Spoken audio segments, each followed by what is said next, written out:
¿Qué papel va a tener España en la política de inmigración que debe salir del Consejo Europeo de mañana? ¿Debe dimitir el presidente de la Diputación de Valencia, detenido en relación a un caso de corrupción? ¿Cuáles son los acuerdos concretos del PNV con el Gobierno? ¿Por qué solo van a votar en las primarias populares como mucho 66.000 de sus 870.000 afiliados? Buenas noches. Empieza el debate. La escena de un grupo de subsaharianos exhaustos y con hipotermia, apiñados en una patera a la deriva, no deja de conmovernos, a pesar de que la vemos ya a diario en los telediarios. Estos primeros 6 meses del año se ha multiplicado por 3 el número de personas que se han jugado la vida para intentar llegar a nuestras costas. La gravedad del problema aumenta con las decisiones del gobierno marroquí de abrir o no sus vallas en función de intereses particulares y con la división de la Unión Europea, que mañana debe estudiar ¿qué hacer? La canciller alemana Angela Merkel propone que los países más afectados por la migración y con más experiencia asumamos el liderazgo en nombre de la Unión Europea. Vamos a analizar todo esto y mucho más esta noche en este espacio de servicio público con Francisco Martínez, portavoz del Partido Popular en la Comisión Constitucional del Congreso, con Susana Sumelzo, secretaria ejecutiva de Política Municipal del Partido Socialista, con Guillermo Díaz, diputado de Ciudadanos, con Idoia Villanueva, secretaria de Coordinación Ejecutiva y senadora de Unidos Podemos. Ahora profundizamos en el drama de la inmigración. Antes, una primera valoración de otro asunto, porque hoy volvemos a hablar de un caso de corrupción y volvemos a hablar de Valencia. Ha sido detenido el presidente de la Diputación, el socialista Jorge Rodríguez, junto a otros 5 colaboradores. Se les acusa de prevaricación administrativa y malversación de caudales públicos. La Fiscalía Anticorrupción de Valencia ha detectado irregularidades en la contratación en 2015 de personal de alta dirección en Divalterra. Divalterra es la antigua Imelsa, que es la empresa pública que en su día sirvió de tapadera para su antecesor en el cargo, el expresidente popular, en este caso Alfonso Rus, que también fue detenido. El PSOE dice que va a aplicar su código ético. Escuchábamos a Pedro Sánchez hace unos segundos y eso consiste en que dimitiría si se le abriese juicio oral. El resto de los partidos ya pide su dimisión. Creo que demuestra que el bipartidismo ha colapsado por la corrupción. Afecta igualmente al Partido Popular, al Partido Socialista. Aquí va de comparsa además Compromís. Hay además informaciones también hoy en la Diputación de Alicante. En este caso afectan al Partido Popular. Y además incide un poco en el uso de las diputaciones por parte del bipartidismo. Las diputaciones están permanentemente en el foco de enchufismos, de contrataciones ilegales, se han utilizado para dopar a los partidos a la hora de acudir a las elecciones. Creo que es un claro caso de fin de ciclo y que, bueno, es cuestión de tiempo que se sigan viendo muchos casos como estos. Si ustedes quieren contribuir al debate en las redes sociales, como siempre, almohadilla, el DBT. España va a tener más financiación europea para gestionar la inmigración, lo ha anunciado Pedro Sánchez en el Congreso horas antes del primer Consejo Europeo al que va a acudir como presidente. Sánchez ha explicado que la acogida del Aquarius fue una llamada de atención para provocar el debate en Europa. Pedro Sánchez asegura que va a plantear una reforma también de la política de asilo europeo y de la acogida de los refugiados. Vamos a estar mañana, después del Consejo Europeo, mejor o peor que hoy. Guillermo. Bueno, quien haya escuchado esta mañana el debate en el Congreso de los Diputados, y si no lo pueden ver, porque eso está todo al alcance de todo el mundo, puede ver que el presidente, en el canal 24 horas en directo. El presidente del Gobierno no ha dicho nada de política de inmigración, no ha dicho nada. Sabemos muy bien que tiene un lenguaje gestual muy potente, sabemos de las manos del presidente, que estira, que sale a correr, tal, pero no sabemos nada, ni de su programa político, ni de su intención con centro de internamiento, ni de su intención de recepción de inmigrantes, no sabemos absolutamente nada. Eso, esta mañana estábamos un poco absortos, no sabemos realmente a qué había venido el presidente del Gobierno. Por otra parte, es llamativo que desde Podemos nos digan que hablen de la crisis en Europa, ¿no? Has puesto el ejemplo de Merkel o de May. La mayor crisis ahora mismo en esta cuestión tiene su origen en Italia. Y en Italia gobierna el populismo. Sí, sí, es así. Entonces, ¿y qué me quieres decir con pues eso? que es un cóctel. ¿Qué me quieres decir? ¿Que el gobierno de Italia es un gobierno afín a Podemos? ¿Es lo que estás intentando decir? Estoy diciendo que es populismo, es un cóctel de populismo y nacionalismo el que genera una crisis de estas características. No sigo tu razonamiento. Y otra cuestión más. No sigo para nada tu razonamiento. ¿Qué tiene que ver el gobierno de Italia con nosotros? Entiende perfectamente este razonamiento. ¿El razonamiento de que nosotros tenemos algo que ver con el gobierno de Italia? Además, hay un Aquarius casi todas las semanas en las costas españolas al que hay que dar solución. Y la solución tiene que pasar, por supuesto, por Europa, porque las fronteras de España son las fronteras de Europa, en este caso, y con una política común europea muy alejada de estos populismos y nacionalismos con los que empatizáis de manera permanente, y que el proyecto europeo del que estabas alardeando surgió precisamente en contra de esos nacionalismos con los que os entendéis a las mil maravillas. Guillermo, brevemente. Ese es el problema. La solución a todo esto, por supuesto, pasa por más Europa, por mucha más política en Europa, por asumir que todas las fronteras de los países que reciben inmigrantes son Europa. Nosotros en estos días hemos impulsado además una candidatura común con Macron y con Renzi, que creemos que un claro marcado carácter europeísta que se diferencia de otros caracteres que campan por Europa. Bueno, España le pide a Europa que reaccione a un drama que nos encontramos cada noche en nuestras costas, cada madrugada. Este fin de semana, solo 6 días después del atraque del Aquarius a Valencia, con 630 personas, llegaban más de 1 millar de inmigrantes a las costas andaluzas, y el lunes otra veintena de pateras con 624 inmigrantes alcanzaba territorio nacional, 430 rescatados en el estrecho de Gibraltar y 235 más en el mar de Alborán.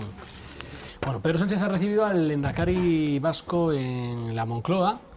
Lo ha recibido esta misma semana, su primer encuentro con un presidente autonómico. Los dos han acordado 2 grupos de trabajo, uno para abordar las 37 transferencias aún pendientes de traspasar, previstas en el Estatuto de Autonomía de Gernika, entre ellas está la Seguridad Social, y el otro para estudiar un posible cambio de la política penitenciaria y el posible traslado de los presos de ETA al País Vasco.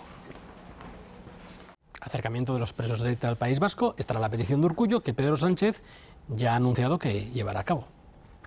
¿Es un acierto, es un error anunciar el acercamiento de los presos de ETA? Hemos escuchado a Pedro Sánchez esta mañana, o lo he leído yo en una entrevista, decir que había que ser, que iba a haber un acercamiento de presos siendo empático con las víctimas. El problema es que quiere ser simpático con los verdugos, y creemos que es una de las hipotecas más asumidas por Pedro Sánchez para llegar a toda costa a la presidencia del gobierno, como ha hecho.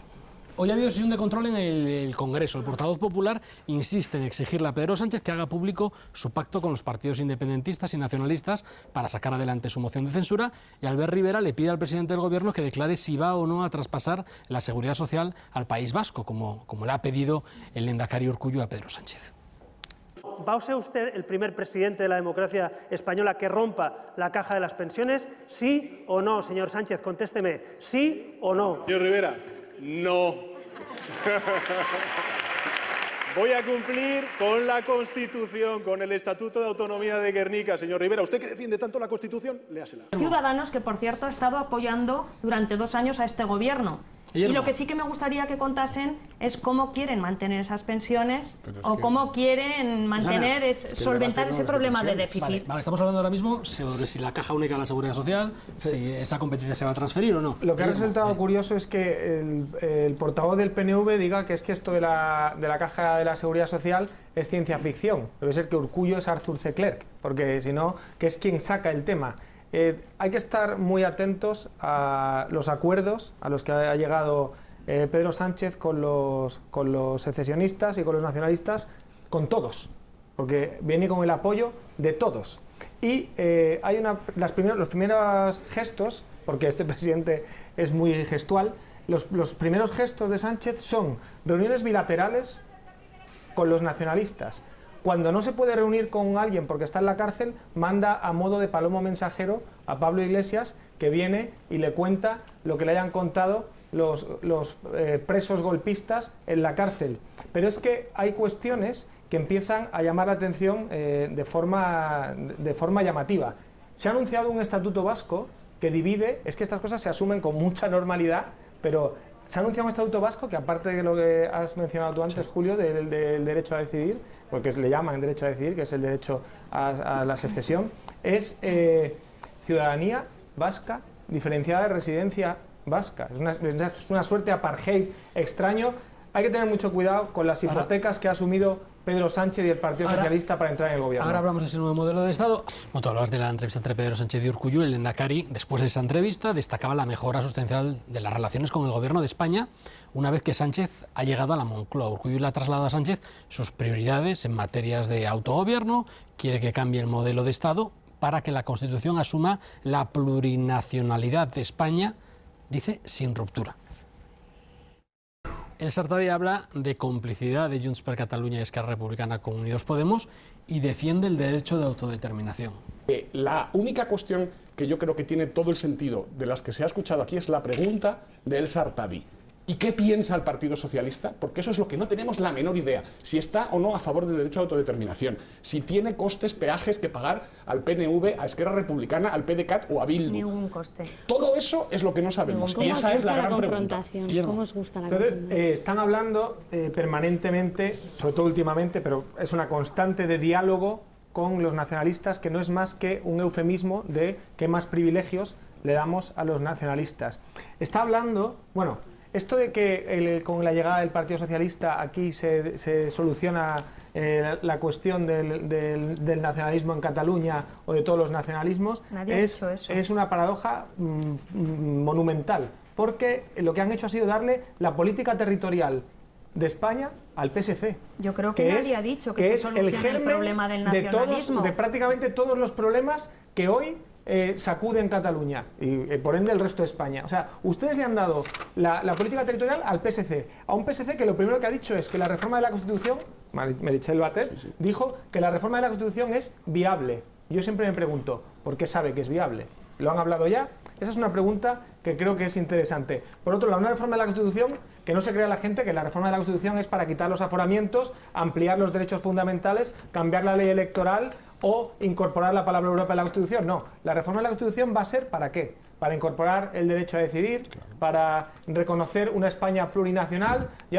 Un día apareció Pedro Sánchez en plan Patton con la bandera de España y después se envolvió en todas las demás, excepto en la bandera de España.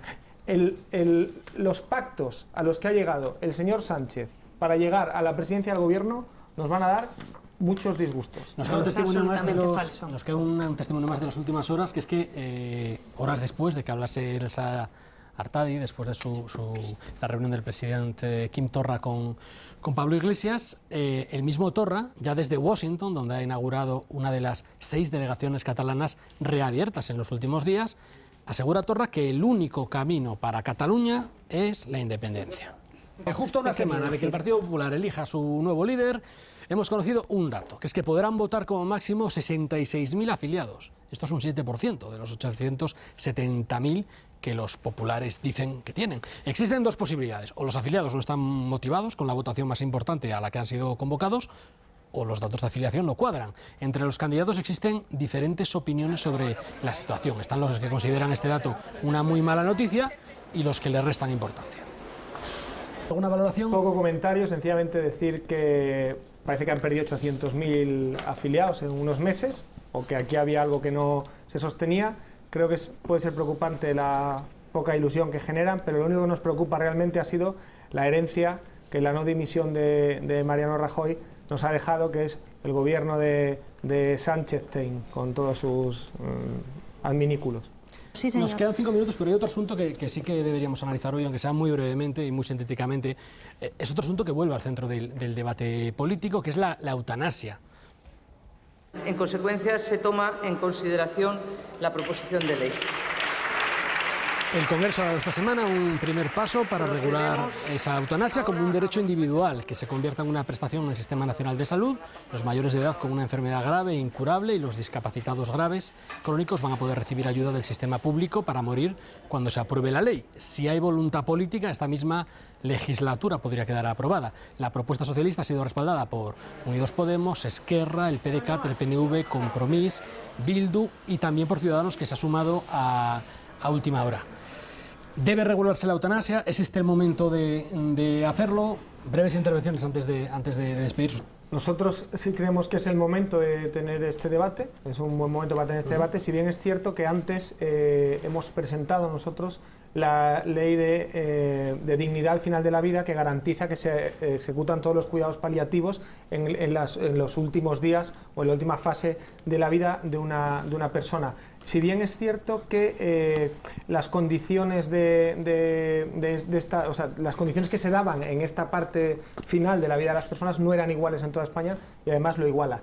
Quiero, porque es un tema que afecta a todo lo que es la legislación sanitaria, ayer también se votó en contra por parte del Partido Socialista, de Podemos y de todos los nacionalistas una tarjeta sanitaria única para toda España, una propuesta que presentamos nosotros para que todo el mundo en España, los españoles en España, puedan acceder a la sanidad con todos estos derechos de los que estamos hablando de manera igualitaria, y se votó en contra por parte de los partidos de izquierda y nacionalistas. Pues hasta aquí hemos llegado. Vamos a ver rápidamente los tiempos, porque yo creo que habéis aprovechado bastante bien.